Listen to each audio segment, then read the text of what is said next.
Ladies and gentlemen, welcome your host for today, Mr. Y. Callum. Y. Callum, it's a Y. Callum, manager of Slough, the best there's ever been. Y. Callum, it's a Y. Callum, look out for his dog. Do another blooming playoffs! I don't want to do another playoff! I don't want to do it! Hello and welcome back to the Y. Callum channel. My name's Y. Callum and I'm an FM content creator who creates content around FM. We're doing Slough Town save and I am still obsessed with it. It's 23 seasons in. You heard me right. 23 seasons in. We've missed a little bit on YouTube. I do want to apologise if you were following the series. I don't think many of you were, but if you were following the series, I do apologise. But we stream very, very regularly over on Y. Callum on Twitch and that has the entire save there. So if you want to keep up to date with it, that's the best place for you. However, here we haven't done an awful lot. I have clipped down a few of our most recent cup victories. We've got a few cups to our name, which I will show you right now. We have got a remarkable Champions League in our trophy cabinet, along with the Super Cup and the Championship, Carabao Cup, League 1, League 2, and then a load of non-league things, Vanarama National League, and the Ismans, which we didn't win, I'll be honest with you. I'll just hold my hands up and say they are not my trophies, but everything else is, and that's why I find myself in the Legends list with Hamza Kargbo at Slough Town. Now, right now, we're in season 23, we've just sort of kicked off 7 games in, undefeated as it stands, 5 wins and 2 draws, Leeds and Chelsea we drew with. It's going really well. It's going really well as of yet. We had the Club World Championships in the summer where we lost in the final to Inter Milan, the team we beat in the Champions League final. And then we've had a good start to the season. We're out of the Carabao Cup, which we're absolutely fine with. The Champions League, it's been okay. We've actually got a Champions League game right now. And we lost to Barcelona and we drew with Porto just about in the 96th minute.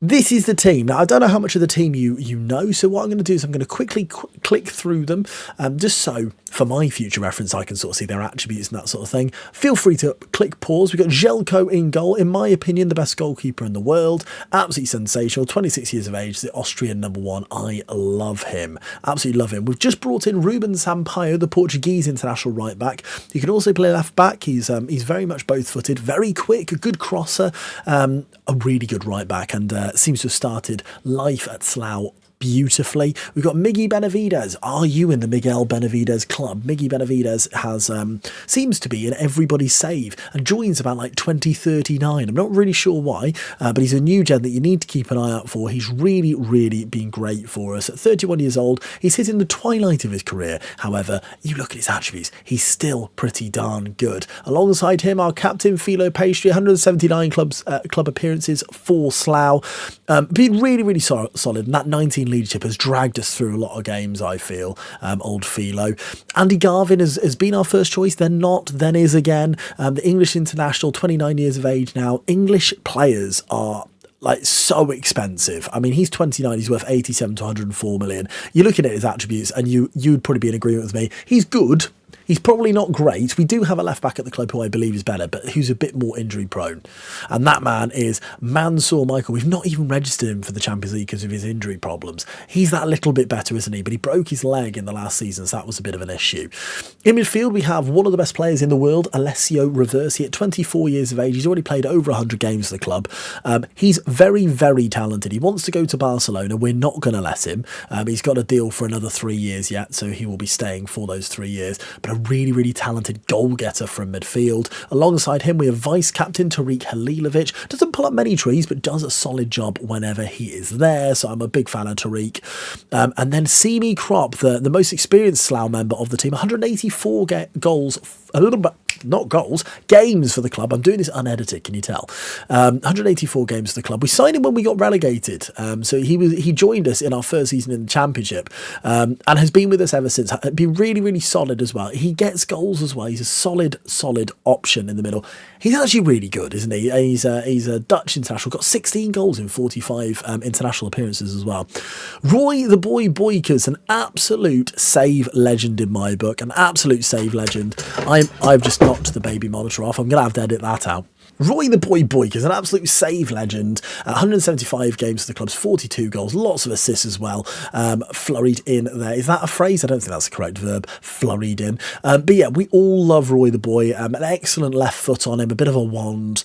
Been with us for many, many years. There was question marks whether he should maybe be the one to move in the summer, but we decided we love him too much and we're going to keep hold of him. On the other wing is a question mark, if I'm honest with you. Louis Conception currently there, the England international. As I said earlier, English players are so important because they're all so expensive. But Louis Conception, a solid left winger, without I've used the pulling up trees phrase already, but he doesn't pull up many trees. If I'm honest with you, footballers don't tend to. Up front is Georgie Serrato. I know that's not how you pronounce it, but it's just what I'm saying. We've loaned him to West Ham for a couple of seasons where he played his trade, got a few goals. He's come in with us now. A couple of goals this season in the league, looking really solid as a striking option. The other option is a man who returned, Vitor Hugo Cruvinel, who at the start of the season I thought looked absolutely diabolical, to be completely honest with you. He's got 4 goals in his last few games and some of them were excellent, which I'd quite like to show you actually. We also have the veteran of the team, 276 games for the club, 106 goals, Marcus Niestrup Vendelbo, one of, if not my favourite player of this 23 season save. Absolutely love him. He's coming into the end of his career now, 30 years of age, I say as a 33-year-old man, but my football career ended years ago. Yeah, a really, really, really good player. An excellent signing for £14 million. He scored a numerous amount of goals for us, and he has been a real asset to us. And I love him to bits. I'll be honest with you, I love him. We've got Scotty Wilson as a backup keeper. Jose Carlos, the right back. Benitez, who's just come in. Ronigan is a player I want to highlight. Excellent central midfielder. In a world where we don't have Reversi, Ronigan would have been probably our star in reality. But he's happy to basically come off the bench in every single game. And he's always the first starter if someone has a knock or is a bit tired, so like him a lot. Young Matty Hall, we got Daniel Lutondo who joined last season, really good young Portuguese right winger, so a lot of time for him. And yeah, that is basically the squad in its whole. We've got Jovorovic, who I like a lot as centre half, the Croatian. We just brought in Finn Reynolds, who's absolutely rubbish, but we brought him in because he's English. Is there anyone else I want to highlight? Martin Seaman, possibly the best youth prospect that's come through at Slough, the Slovakian. Looks pretty good as a right winger. We've played him a couple of times in the league already. Martin, great name and a great guy as well, and that is pretty much keeping you up to date with it. I mean, I should probably mention Nico Young as well. There we go. But yeah, so that is pretty much our situation as we go into a game against BRG. Does anyone know who they are? I believe they're Portuguese. BRG, is it Bros Go? I'd imagine that's what they're called, Bros Go. So we obviously need to rotate the team just a smidgen here for it. So Kropp will come out, as I say, for Ronigan. Give me a second and I'll sort the team out. Okay, so this is the team we'll play with for this game. Željko in goal, Jose Carlos, Benavides, Filo Pastry and Andy Garvin. A pretty similar backline, only Jose Carlos coming in there. Reversi, Halilovic and Ronigan. Vendelbo, who's been injured for most of the season. You'll notice he's got the little fitness button next to him. Roy Boykers and Cruvinel, who's been on good form in the league. Hopefully he'll be able to put that across into the Champions League. Now we're going to hear some wonderful Champions League music. Are you ready for this? It's always very exciting when we hear this. I do like the Champions League theme. It just adds a bit to it, doesn't it? We've, as I say, although the league form's been pretty good, in the Champions League, we are yet to get a win. So we could really do one against one of the weaker opponents, I would argue. They don't even have a manager. So I would hope, despite the fact they've got Robert Perez's son, I assume, in Dario Perez, in attacking midfield, I'd hope we can get the 3 points here. As you see, they've got 5 points on the board, well, 4 points on the board already. We only have the 1, so not a good start. We've done well in the league so far, up until now anyway. But yeah, it's been a challenging start for us as I try and fill time because there's been absolutely no action. The one thing I am noticing here is they've got a lot more possession than us, which is a bit of a pain. Not what you want. You struggle to score goals if you don't have possession. We've had a shot on goal though, so I take it all back. Every single bit of it. Okay, there is a highlight here. 21 minutes on the clock. Robert Perez's son, Dario, gives it to Carvajal. Now, I assume, from the fact they've got no manager, there's a lot of greyed out players, would be my guess here. which can go one or two ways. They can either be absolutely incredible or awful. And I'd assume from the fact they've got a few points on the board, they're not that bad. As Ronigan gives it into Vendelbo here. Vendelbo looks really tall out there for a winger. Ronigan, Halilovic, Roy the boy, into Reversi. Where's he going to go, Alessio? Into Roy. Roy plays it through to Cruvenel. Cruvy over the bar. It's a poor effort from him. Okay, nothing really happening here. So what I'm going to do is I'm going to put Reversi further forward. Just to... I think Ronigan might be better. No, Reversi further forward, just to offer another option in there and maybe make it a little bit more direct in our passing to get it further forward quicker. Okay, it's created a highlight, but it looks like it's going to be for BRG. Perez to Franco, Bikes-O, shoots, it's over the bar. Jelko with a tip, saving it well there, and BRG now causing us issues. Emmanuel will take this corner, 40 minutes on the clock, whips it to the back post. It's all gone all the way through, and Ramos will pick this up for them. Carvajal beats the challenge of Boykers. Pinhirial, great highlight, really, really entertaining. You'll notice that not an awful lot of good performances in there. Jelko currently leading the line with a 7.2, but Ronigan and Roy and Toms at left back for them. Ronigan whips it into the middle of the pitch. Oh, it's a great header. Oh my goodness, how has Halilovic missed it? I think it's Philo with the first header. It was brilliantly saved, and Halilovic headed the rebound into the post when the keeper was down. That's a big opportunity for him to score. He doesn't get many goals, and you can see why, as Ronigan gives it off to Marcus Nishat Vendelbo now. Back to Garvin, Ronigan on the edge, into Garvin. It's a good move this towards Roy. Oh, it's headed into the hands of Olivier. No, wait, they're saying it was off a hand of a BRG player. They've all ran away. Why have they all run away? They've all run away. It's being given... That looks so silly. It's a penalty to Slough. We need to decide who we would like to take this penalty. I feel like Marcus is the one, and he is the one who said he wants it. I'm not really sure what happened there. I don't know why they all decided to run away. As Marcus steps up, and of course he scores. Play it. Play it. Good delay. He's kicked the ball in the goal. He's indestructible, always believing. Vendelbo. And we're 1-0 up at half time. Thanks to the Vendelbo penalty, nothing really in reality has happened in that half, has it? But we do not care because we hold a 1-0 lead. You could argue that I maybe should have given that penalty to Cruvy. He did score one a couple of games ago in the league. But I'm a big believer, if your strikers haven't got a goal, or even your attackers haven't got a goal yet, or they're on a bit of a goal drought, give them the penalty. Worst case scenario, they miss it. Best case scenario, that drought is over, and you then have a striker who might hit a bit of form. As Halilovic wins it high in the final third, he's done really well there, Tariq. Gets the cross in towards Reversi, who wins the header, and it's off the post. We've hit the woodwork again, and the ball to Roy, wasn't his best. That's a frustrating situation. Could have been two. Okay, we're going to make a couple of changes, but there is a chance just before that as Colo brings it forward. Carvajal now. We're going to be bringing on Joel Harris. Joel Ward plays for Crystal Palace. Joel Harris and Palace rhyme. I can see where my brain's gone there. And also Georgie Serrato up front. See whether he can do a little bit more than Cruvy did. The silly thing is, you put Cruvy on the penalty and he puts it in the back of the net. He's on a 7 right now, isn't he? So it is a little bit silly, I think, the average rating sometimes. But I do like rotating in attacking areas predominantly. As Penriel knocks out, it's a comfortable save for Jelko, who can he now create a counter-attack. 64 minutes on the clock. We need to start seeing something extra. We could really, really do with the 3 points here. As Garvin gives it into Marcus. Ronigan now. Nice ball to Joel Harris, the substitute. Roy the boy. Carlos needed to go around him, and luckily it's found him anyway. Jose Carlos back to Roy.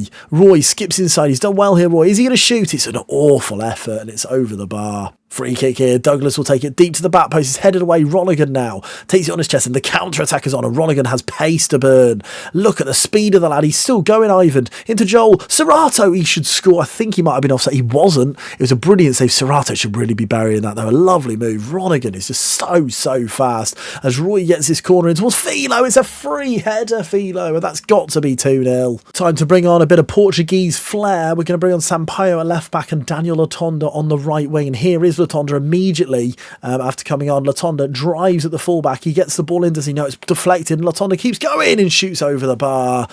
I mean, I hate to say it, but are we going to rue these missed opportunities? BRG haven't had much in this game, but we have not been clinical at all with an XG of 3.15. Okay, 77 minutes in, as I'm just about to make the final substitution. Halilovic loses it and then wins it back. And we're going to be taking off Benavides and bringing on Benitez, which is a similar name, so I don't think anyone will notice anyway. Latonda comes forward. Daniel Latonda! Latonda! Oh my goodness, how has he not scored? It's still 1-0. It's a good save from the goalkeeper. Benitez has now come on for Benavides. Who knows, his first touch could be a goal here. Here he comes. Go on Benitez. It's cleared away. Oh no, he's out of position now. Well, 89 minutes on the clock. It looks like the time is ticking away here. 4 minutes added on. Will we see any final highlights? I can't believe with an XG of 3.88 that we haven't scored a second goal. But it looks like Marcus Nystrup-Vendelboe's penalty will be enough to see us through. Happy days. All that matters is we get that win. And I'm very, very happy that despite the fact we didn't play that well, we have taken the 3 points. That puts 4 points on the board for us overall and puts us back in the run-in to get into those qualifying positions for the Champions League. So I'm very happy about that. As we see in the league table now, up to 18th, 3 points off the beautiful green zone, which in the last 2 years we have always got. So that's where I would hope we would finish in the Champions League. Let's see if we can squeeze one more in, shall we? Big news for everyone. Martin Seaman can now speak fluent English, which is great news. The man from Slovakia, he was born in Malacky, I'm going to go with. He's fluent in Slovak, Czech and English, and he's only 16 years old, which is impressive because I'm 33 years old and I only know English. A little bit of Welsh, I suppose a smidgen of Spanish, but yeah, no, not an awful lot, and that's very impressive for Martin. I do think the reason I'm highlighting this is I do think the importance on learning a new language when you're in that country is huge on FM. I think it has a massive impact. The amount of players I see that don't perform that well, they then learn English and suddenly they just become this better player. And it makes sense, doesn't it, with like communication within a game. Like if you were playing in a team with a group of players who didn't speak your language, it must be very, very difficult to communicate. You know the basics, but it must be really difficult. So I can see legs in it. It's another just element of football manager that I think is great. We're playing Bournemouth away from home here. We're currently sat third in the Premier League. As I said before, undefeated. I don't know why I said it because we know what's going to happen here. Bournemouth are a solid side. They have been for a number of years, in and around the European places quite regularly. Let's sort the team out and then I'll come back to you. I said we'll sort the team out. I've actually not really made many changes whatsoever. The only change I've made is Eminem's coming in. Mansour Michael comes in. He's not match fit at all after his injuries, but not registered for the Champions League squad. So I think it's important that Garvin gets a little bit of a rest out of the team. Other than that, it's pretty much exactly the same side that you saw before anyway. Fingers crossed we get a good victory against Bournemouth. So in the most recent transfer window, we got rid of a couple of big names. Jonas Carlson Hansen left to go to Sunderland, and Leonardo Nunez has gone on loan with a mandatory buy fee to West Ham. Both good footballers who played quite a lot of football for us last season, but our registration was a bit of an issue, and Hansen Carlson only had a year left on his deal. So we on deadline day, we were frantically looking for a fullback who was English, which is why we ended up buying in the end Finn Reynolds, who isn't really a fullback and isn't very good at football, but we had to spend 20 million on him and he's not very good at football. The English tax is unbelievable. One of the players I did look at was Callum Widdowson, this fullback here who can play across the back line, very, very fast, not an awful lot to him outside of that, and they wanted £80 million for him, and this is the problem. You're just not getting any near value for that, for an English player. Anyway, they're in. Fernandez, Morganti, brilliant save from Željko. I mean, Widdowson will score in this game, I would assume. Is that him then, the number 5? It is. He's massive. Oh my goodness, he's absolutely huge. Headed away by Benavides. And Bull now picks it up for Bournemouth. Into Widdowson, the man who we are talking about, of course. How tall is he? 6'4". He is very tall. 6'4", very tall indeed. Right, throw in here, bit of Slough action for us. Mansour Michael back to Halilovic, who's on an early booking. Krop, he's taken down. It was definitely in the box. They've fallen out of the box, but for me it was 100% in it. But is it a penalty? It is a penalty, right? Who's taking this one? It looks like Krop, Roy, Halilovic. You know what? I probably shouldn't, but I'm going to give it to Georgi Serato because I'm a big believer in your strikers scoring goals. He's not the best penalty taker, only penalty taking of 7. We saw one in the last game. Will we see another in this one? Serato buries the penalty. Same corner as Vendelboe. It's his 4th goal of the season. put it into the back of the net in the Stephen Fletcher Stadium, I think it is, Plas Van Mol. And Serato is off the mark in this game. Lovely to see. I'm pretty sure, Steve Fletcher Stadium. Quite often it's the Eddie Howe Stadium, isn't it, at Bournemouth? But not in this world, not in this universe. It's the Stephen Fletcher Stadium. As Reversi now has a corner. Could we make it 2 here? It's cleared away. Kropp doesn't win the second ball. Conception will win this race against his Bournemouth counterpart. Whips it over to Reversi on the left-hand side. Alessio tried to play the ball back in, but it wasn't the best pass from Alessio Reversi, but they've given it away. Brilliant from Ruben Sampaio. Excellent anticipation and pace there as he gets in behind. Can he get the ball in? He crosses it with his left. It's a poor ball though. Bittner picks it up. Halilovic now. Why is this highlight going? I don't really know what's going on. Benavides, Halilovic into Reversi, into Serato. That's a strange pass, but Sampaio gets to it. Reversi now. Reversi into Roy the boy. Oh my goodness. I don't know what that highlight was, and somehow we've created a goal out of it. In the end, it's well, but that pass from Serato was quite a bizarre one, really. And Reversi eventually found his way to Roy, and somehow Roy found it. Oh, it's hit the defender as it goes past Van Mol. It doesn't matter. They all count. It's 2-0. Lovely stuff. Collier, Morganti, Halilovic, the ball was there to be won and he didn't go for it, probably because he's on that booking. Solomon through to Morganti, brilliant save from Željko. He's tried to chip it over him. It's magnificent goalkeeping from Željko, as it so often is. I love that man, I really, really do. Looks like Roy the boy, despite getting his goal, has got a twisted knee and is asking to come off, so we will take him off at half time. But first of all, Reversi has a free kick and whips it. Oh my goodness, it's hit the frame of the goal there, and they just about get away with it there, Bournemouth. Goodness me, Halilovic, that should have been 3-0. Reversi's got such a wicked free kick delivery on him. I think he's got 17 free kicks, if I remember rightly. Yeah, 17 free kicks. It's very, very impressive. We'll get Roy off at half-time and then we'll go from there. So we made that change. Latonda on for Roy Boy, because I also brought Ronigan on for Kropp. I think it's important during the season to rotate as much as you can, really, just to make sure not only people are keeping happy, but you're keeping players fit and healthy. I can't believe how much I'm enjoying this save. It's 23 seasons in, and I don't think I've ever done a save that's lasted this long, offline or online. It's really, really caught me, and I don't know what the end is to this save. We've talked about it on stream quite a lot, about, is it winning the Premier League? And the reality is, once we've won the Premier League, with regards to content creation, it probably does hit its ceiling.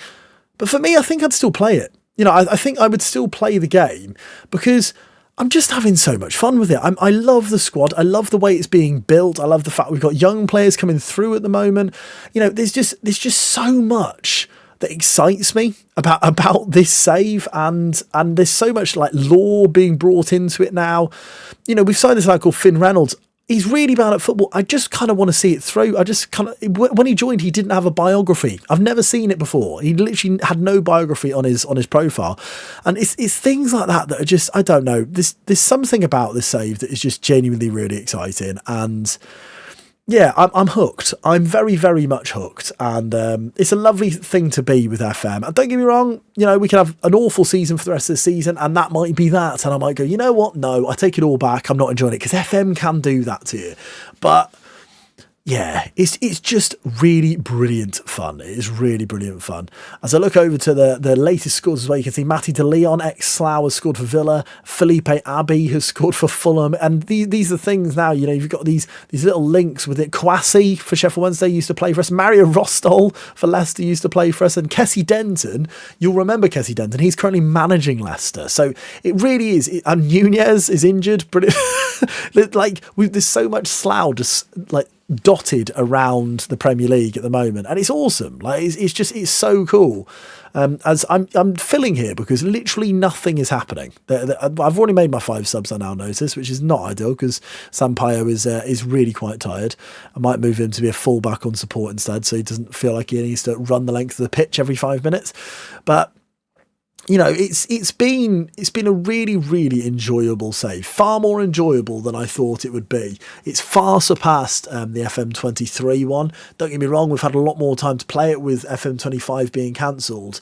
But I just have loved it, and it'll be a save that I always remember. It really will be. If this is goodbye to Slough, which it probably is on my channel, then what a wonderful goodbye it has been. We've literally not had a highlight in the entire second half there. From a results perspective, though, who cares? It's a 2-0 victory. Ruben Sampaio gets man of the match there with a 7.9 rating, just about beating Reversi and Jelko. Serrato's penalty and Roy Boyka's, that 5-minute flurry of goals for us, was enough to topple Bournemouth. And it puts us in a really healthy position in the league table as well, which is fantastic. See, I haven't made a video in ages, but I wanted to make one today because I'm just really enjoying making Slough content. I've streamed every day this week. One of those days was a Pokemon stream, but the other 4 were all Slough. We sit, after 8 Premier League games, in second in the Premier League table, a point off Manchester United. We finished third last season in the Premier League, and that was, a deserved third place. We challenged at times the league title. I'm just having a great time. And if you've enjoyed this as well and you're maybe not watching the stuff on Twitch, please do go over to Twitch. Drop me a follow. I'm the same name over there. I'm YCallum on Twitch as well. And hopefully you'll enjoy yourself there. Thanks for watching, and I'll catch you on the next one.